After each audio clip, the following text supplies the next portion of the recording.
नमस्ते दोस्तों, कैसे हैं आप सब। आज की कहानी दो राजकुमार।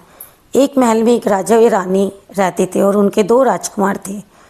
महल के लोगों के दिन बहुत हंसी खुशी से गुजर रहे थे, क्योंकि जो वहाँ का राजा था वो अपने परिवार से, अपनी पत्नी से और वहाँ की प्रजा से बहुत प्यार करता था। जो वहाँ की रानी थी वो भी अपने राजा को और अपने बच्चों को बहुत प्यार करती थी। उनके दो बेटे थे जो समझदार भी थे और अच्छे भी थे और अपने माता पिता की आज्ञा का पालन करते थे। वो सोचते थे कि उनके माता पिता के जैसा इस दुनिया में कोई भी नहीं है, और ऐसे घर में खुशी तो होती ही है, खुशी रहती है जब तक कि यमराज का कोई बुलावा ना आ जाए किसी को लेने के लिए। अब होता क्या है, रोज़ सुबह ना राजा और रानी थोड़ी देर के लिए ना महल की बालकनी में बरामदे में बैठते हैं। उनकी एक आदत होती है वहाँ बैठने की। वो अपने इस शांत समय में ना दोनों देखती हैं कि चिड़िया के एक जोड़े को अपने बच्चों के लिए खाना ले जाते हुए देखते रहते हैं। तो एक दिन क्या हुआ, उन्होंने देखा कि एक नई चिड़िया कुछ और चिड़ियों के साथ अपनी चोंच में कुछ कांटे दबाए उस घोंसले की तरफ जा रही है। तो राजे को ये जानने की बहुत उत्सुकता हुई कि वहाँ पे ऐसा क्या हुआ है। तो उसने अपने एक नौकर को बुलाया और कहा कि जाओ उस पेड़ पर चढ़ के जाके देखो और पता करो कि वहाँ पे क्या हुआ है। तो नौकर वहाँ गया और नौकर ने पता किया। उसने देखा कि जो घोंसला है ना उसमें उसकी चिड़िया की पत्नी मर गई थी और उसने दूसरी शादी कर ली थी। और जब वो नई चिड़िया आई है ना, घर में आई है, उसने अपने सौतेले बच्चों का कोई काम नहीं करना चाहती वो।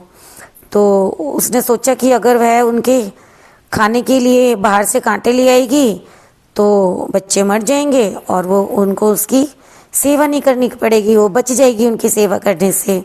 उसने ऐसा ही किया और वो कांटे खाकर वो बच्चे भी मर गए। वे सब अपनी माँ की लाश के ऊपर पड़े हुए थे। जब राजा और रानी ने सुना तो उन्हें बहुत दुख हुआ। राजा बोला, क्या हमारे और चिड़ियों के साथ ऐसे ही होता है? तो रानी बोली, हाँ होता तो ऐसा ही है, पर हमारे साथ ऐसा नहीं होना चाहिए। प्रिय, मुझसे वादा करो कि अगर मैं तुमसे पहले चली जाऊं तो तुम फिर कभी दोबारा शादी नहीं करोगे। तो राजा बोलता है, प्रिय लाओ अपना हाथ मेरे हाथ में दो। मैं तुम्हारा हाथ पकड़कर कसम खाता हूँ कि तुम जिंदा रहो या मर गई हो, मैं कभी दूसरी शादी नहीं करूँगा, कभी भी नहीं। ताकि कहीं ऐसा न हो कि हमारे दोनों बच्चों को भी इसी तरह का कुछ सहना पड़े जैसा इन चिड़ियों के बच्चों को सहना पड़ा है। कहकर राजा ने रानी को ढाढ़स बंधाया। रानी भी यह सुनकर बहुत शांत हुई और खुश हुई। वो राजा को पहले से भी ज़्यादा प्यार करने लगी। पर इत्तेफाक की बात है, इस घटना के कुछ ही दिन बाद रानी बीमार हुई और इस दुनिया से चल बसी। राजा तो रानी के बिना इतना दुखी हो गया कि अब लोग सोचने लगे कि अब तो ये भी मर जाएगा। पर धीरे धीरे घाव भरा और कुछ समय बीत जाने पर उसने अपने आप को संभाला और देश का राजकाज भी देखने लगा, संभालने लगा। कुछ और दिन बीत गए और उसके वजीरों और दरबारों ने और दूसरे जो बड़े बड़े लोग होते हैं, कुलीन लोगों ने ना उससे दूसरी शादी करने की प्रार्थना की। जैसा कि हम सोच सकते हैं कि उसको ये काम करने में ज़रूर ही बहुत परेशानी हुई होगी। तो पहले तो राजा उनसे बात ही नहीं करते थे शादी के बारे में, और पर वो भी अपनी प्रार्थनाएं लगातार करते ही रहे कि आप दोबारा शादी कर लो, आप दोबारा शादी कर लो। और जब वो बार बार प्रार्थना करते रहे तो राजा ने दोबारा शादी करने के लिए हाँ कर दी। उनके लिए, राजा के लिए उन्होंने एक वजीर की बेटी का प्रस्ताव आया था और उसको स्वीकार कर लिया राजा ने। तो जल्दी वजीर की बेटी की और राजा की शादी हो गई। तो अब होते हैं दुख के दिन शुरू। जैसे कि उम्मीद की जाती है, जब नई रानी आई तो दोनों जो राजकुमार थे वो उनसे जलने लगी और उनके खिलाफ कुछ जाल रचने लगी। अब राजकुमारों ने अपनी इच्छाओं को ध्यान में रखते हुए उसकी अपनी नई माँ की इच्छाओं को ध्यान में रखा और उनको खुश करने की ना बहुत कोशिश की और कभी भी उनकी इच्छाओं के खिलाफ जाने की जरूरत भी नहीं की। पर उनका सब कुछ किया हुआ बेकार गया। रानी उन दोनों से बहुत नफरत करती थी और उसको उस दिन की इच्छा थी, उस दिन का इंतज़ार था जब वो उनको देश से बाहर निकाल कर बर्बाद कर देगी। उसने उतने समय तक इंतज़ार किया जब तक उसने ये नहीं देख लिया कि राजा अब उसको बहुत प्यार करने लगा है। जब उसको ये उम्मीद हो गई कि अब राजा उसको बहुत प्यार करने लगा है और उसके लिए कुछ भी कर सकता है ना, तब उसने राजा से राजकुमारों के साथ राजकुमारों की शिकायत की कि उन्होंने मेरे साथ बुरा व्यवहार किया है और उन मेरा कहना भी नहीं माना, और इस तरीके उसने शिकायत करनी शुरू कर दी। इसके अलावा उसने भी कहा कि अगर राजा उनको इतना प्यार नहीं करता ना, तो उनका ऐसा व्यवहार वो कभी सहन नहीं कर सकती। राजा सुनकर बहुत गुस्सा हुआ। उसने तुरंत अपने आदमियों को हुक्म दिया कि वे इसके दोनों बेटों को सबकी आंख से बचा के जंगल में ले जाएं और वहाँ ले जाके मार दें। अपने बच्चों को अपने पिता के हुक्म से पिता ने जो हुक्म दिया था, उसके बाद बच्चों ने उनसे कोई सवाल नहीं किया। उनको आदत ही नहीं थी कोई क्वेश्चन पूछने की, तो वो दोनों खुशी खुशी सिपाहियों के साथ चले गए। लेकिन उन्होंने ये नहीं पता था कि उनके पिता ने क्या हुक्म दिया है।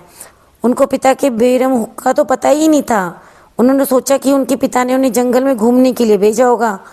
जब ये सब जंगल में एक जगह पहुँचे तो सिपाहियों ने अपनी अपनी तलवारें निकाल ली और उनको मारने के लिए ऊपर उठाया। तो बच्चों को बहुत आश्चर्य हुआ, उनको पता ही नहीं चला कि अब उन्हें क्या करना चाहिए। तो बहुत तेज के चिल्लाए, हे भगवान हमारी सहायता करो, हे भगवान हमारी सहायता करो। जैसे कि भगवान ने सच में सुना हो कि हाँ मुझे इनकी सहायता करनी है। तो भगवान सिपाहियों की जो लोहे की तलवारें थी ना, वो लकड़ी की तलवारों में बदल गई, और जो पत्थर दिल सिपाहियों के दिल में दया भाव भर गया। उससे उन नन्हे बच्चों को मारा नहीं गया, तो उन्होंने उन्हें दोनों को छोड़ दिया। उनके प्रति भगवान को उनकी दया के लिए धन्यवाद देते हुए अब दोनों राजकुमार अपने अपने घोड़ों पर सवार होकर वहाँ से जितनी तेजी से भाग सकते थे भाग लिए। अब दोनों राजकुमार जंगल में चलने लगे और चलते चलते गहरे जंगल में पहुँच गए। वहाँ पर उन्हें थोड़ा सा डर लगा, लेकिन वो दोनों बहुत बहादुर थे। धीरे धीरे रात हो गई।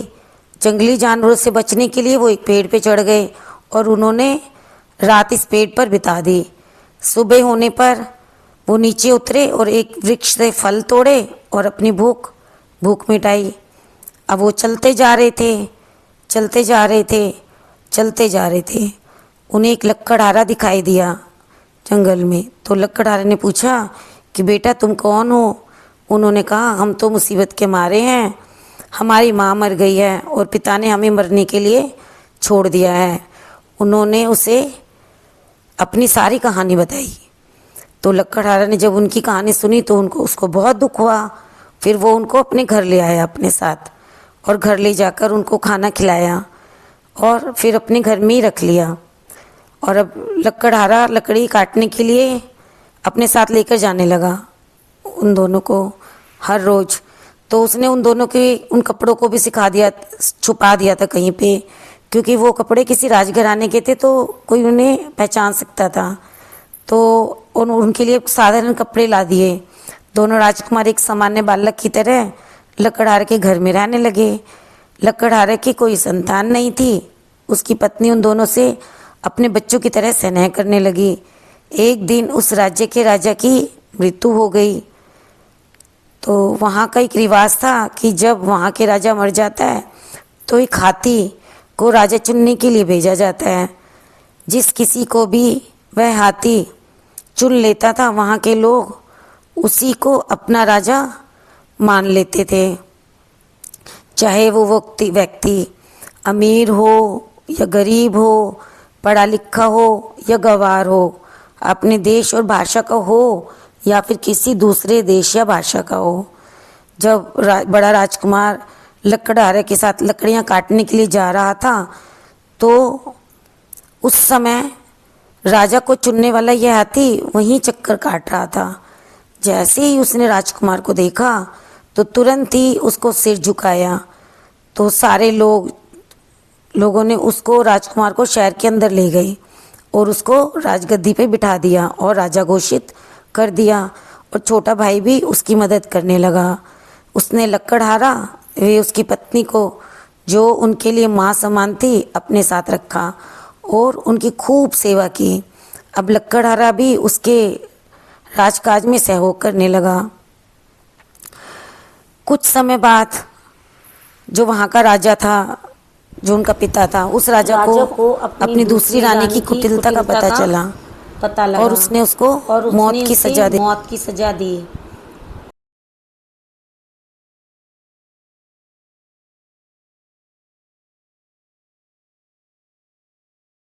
उन्होंने जिंदा छोड़ दिया था। ये जानकर राजा बहुत खुश हुआ। अब वो अपने बच्चों की खोज में लग गया। कुछ साल बाद उसके पिता के कुछ दूत उस देश में आए और उन्होंने जब वहाँ के राजा को देखा तो पहचान गए कि ये तो उनका राजकुमार है। उन्होंने बताया कि राजा उन लोगों को देखना चाहता था। जब उसको अपनी नीच पत्नी की नीच हरकत का पता चला तो उसने उसको मार दिया। यह सुन दोनों भाई अपने पिता से मिलने के लिए तुरंत चल दिए।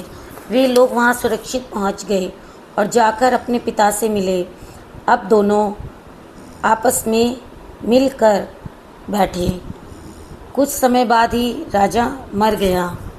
बड़ा राजकुमार उसके वारिस की हैसियत से उस देश का राजा बन गया और छोटा राजकुमार उस देश का राजा बन गया जहाँ उसका बड़ा भाई राज कर रहा था।